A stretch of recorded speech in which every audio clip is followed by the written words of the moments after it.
अध्याय 6 ध्यान योग। श्री भगवान ने कहा, जो पुरुष अपने कर्म फल के प्रति अनासक्त है और जो अपने कर्तव्य का पालन करता है, वही सन्यासी और असली योगी है। वह नहीं जो न तो अग्नि जलाता है और न कर्म करता है।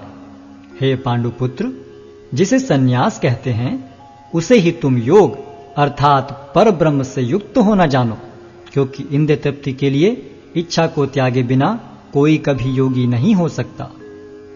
अष्टांग योग के नवसाधक के लिए कर्म साधन कहलाता है और योग सिद्ध पुरुष के लिए समस्त भौतिक कार्यकलापों का परित्याग ही साधन कहा जाता है। जब कोई पुरुष समस्त भौतिक इच्छाओं का त्याग करके न तो इंद्रिय तृप्ति के लिए कार्य करता है और न सकाम कर्मों में प्रवृत्त होता है, तो वह योगारूढ़ कहलाता है। मनुष्य को चाहिए कि अपने मन की सहायता से अपना उद्धार करे और अपने को नीचे न गिरने दे। यह मनबद्ध जीव का मित्र भी है और शत्रु भी। जिसने मन को जीत लिया है उसके लिए मन सर्वश्रेष्ठ मित्र है, किंतु जो ऐसा नहीं कर पाया उसके लिए मन सबसे बड़ा शत्रु बना रहेगा। जिसने मन को जीत लिया है उसने पहले ही परमात्मा को प्राप्त कर लिया है, क्योंकि उसने शांति प्राप्त कर ली है। ऐसे पुरुष के लिए सुख दुख, सर्दी गर्मी एवं मान अपमान एक से हैं। वह व्यक्ति आत्म साक्षात्कार को प्राप्त तथा योगी कहलाता है, जो अपने अर्जित ज्ञान तथा अनुभूति से पूर्णतया संतुष्ट रहता है। ऐसा व्यक्ति अध्यात्म को प्राप्त तथा जितेंद्रिय कहलाता है। वह सभी वस्तुओं को, चाहे वे कंकड़ हो, पत्थर हो या कि सोना, एक समान देखता है। जब मनुष्य निष्कपट हितैषियों, प्रिय मित्रों, तटस्थों, मध्यस्थों, ईश्वालुओं, शत्रुओं तथा मित्रों, पुण्यात्माओं एवं पापियों को समान भाव से देखता है, तो वह और भी उन्नत माना जाता है। योगी को चाहिए कि वह सदैव अपने शरीर, मन तथा आत्मा को परमेश्वर में लगाए, एकांत स्थान में रहे और बड़ी सावधानी के साथ अपने मन को वश में करे। उसे समस्त आकांक्षाओं तथा संग्रह भाव की इच्छाओं से मुक्त होना चाहिए। योगाभ्यास के लिए योगी एकांत स्थान में जाकर भूमि पर कुशा बिछा दे और फिर उसे मृगछाला से ढके तथा ऊपर से मुलायम वस्त्र बिछा दे। आसन न तो बहुत ऊंचा हो न बहुत नीचा, यह पवित्र स्थान में स्थित हो।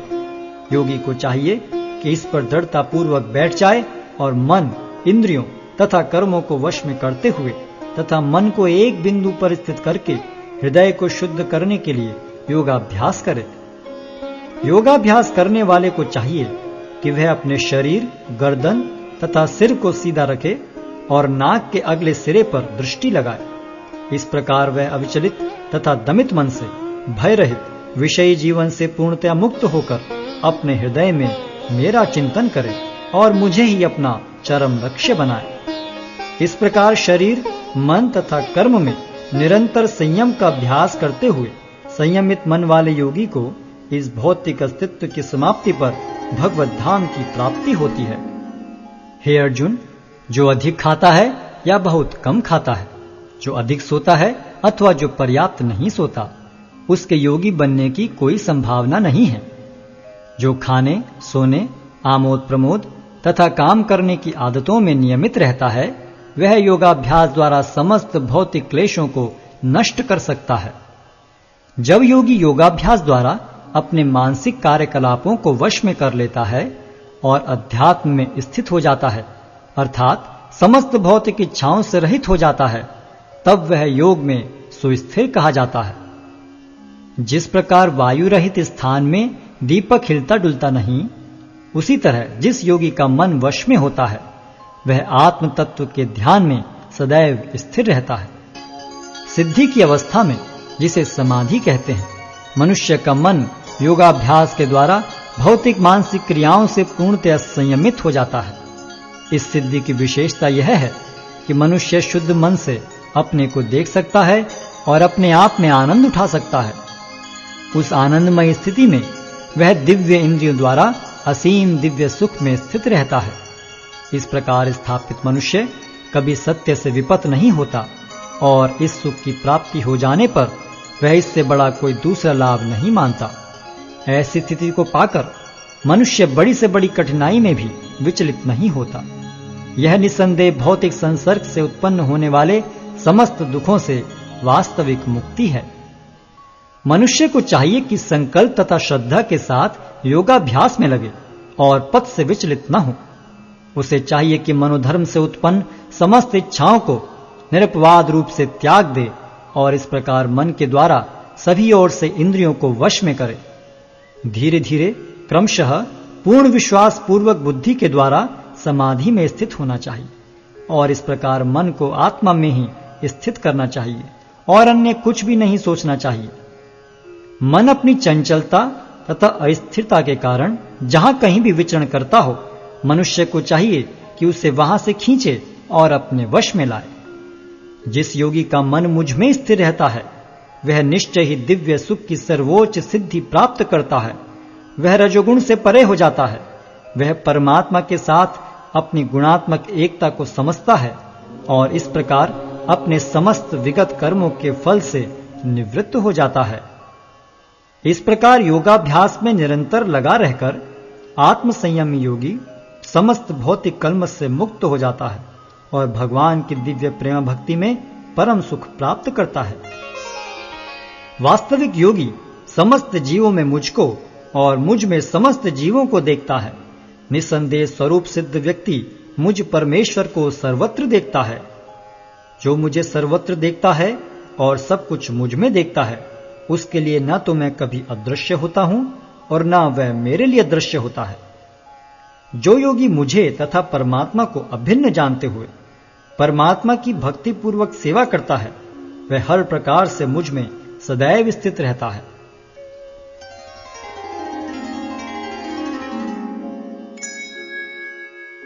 हे अर्जुन, वह पूर्ण योगी है जो अपनी तुलना से समस्त प्राणियों की उनके सुखों तथा दुखों में वास्तविक समानता का दर्शन करता है। अर्जुन ने कहा, हे मधुसूदन, आपने जिस योग पद्धति का संक्षेप में वर्णन किया है, वह मेरे लिए अव्यवहारिक तथा असहनीय है, क्योंकि मन चंचल तथा अस्थिर है। हे कृष्ण, चूंकि मन चंचल, उच्छृंखल, हठीला तथा अत्यंत बलवान है, अतः मुझे इसे वश में करना वायु को वश में करने से भी अधिक कठिन लगता है।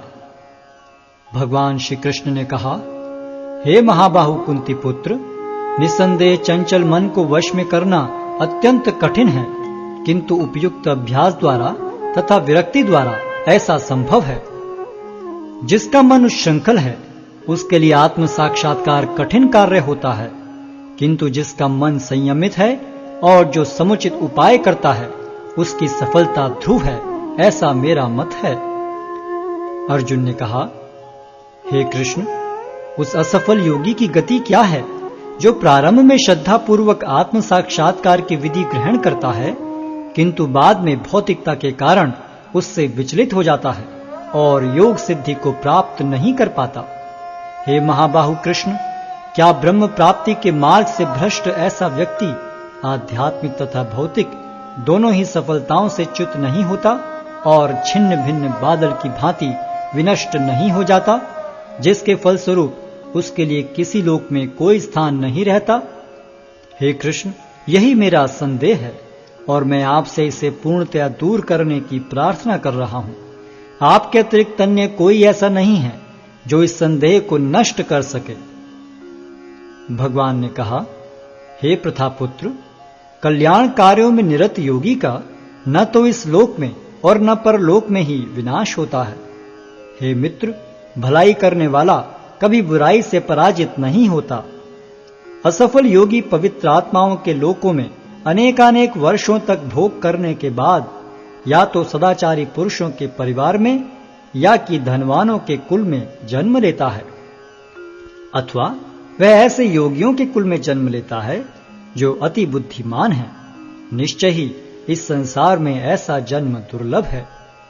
हे कुरुनंदन, ऐसा जन्म पाकर वह अपने पूर्व जन्म की दैविक चेतना को पुनः प्राप्त करता है और पूर्ण सफलता प्राप्त करने के उद्देश्य से वह आगे उन्नति करने का प्रयास करता है। अपने पूर्व जन्म की दैवी चेतना से वह न चाहते हुए भी स्वतः योग के नियमों की ओर आकर्षित होता है। ऐसा जिज्ञासु योगी शास्त्रों के अनुष्ठानों से परे स्थित होता है। और जब योगी समस्त कलमश से शुद्ध होकर सच्ची निष्ठा से आगे प्रगति करने का प्रयास करता है तो अंततो गत्वा अनेकानेक जन्मों के अभ्यास के पश्चात सिद्धि लाभ करके वह परम गंतव्य को प्राप्त करता है। योगी पुरुष तपस्वी से, ज्ञानी से तथा सकाम कर्मी से बढ़कर होता है। अतः हे अर्जुन, तुम सभी प्रकार से योगी बनो।